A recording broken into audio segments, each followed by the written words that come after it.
Hi, I'm Dr. Denise ONeil Green, and I'm the executive editor of the Institutional Diversity blog. And today I wanted to talk about Chief Diversity Officers and standards of professional practice for CDOs. In the States, there's an organization called NADAHE, the National Association of Diversity Officers in Higher Education. And several years back, they developed 12 standards of practice for the profession. And in those standards, it ranged from CDOs being able to articulate a vision for diversity for their respective institution to being able to integrate what they do to the core mission of a university. And then also being able to address and understand laws, discrimination, access, equity, and the list goes on. So that range of 12 standards covers a broad array. And when you think about these standards, it speaks to the fact that a chief diversity officer has to have a toolkit of different skills that are needed for this job.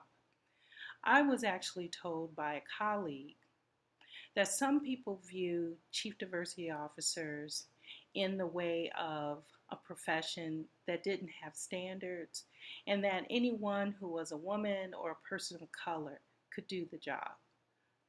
Well, I resented that. I didn't resent her, of course, but I resented the thought that people see this very important area as one that is a fly by the seat of your pants type of profession.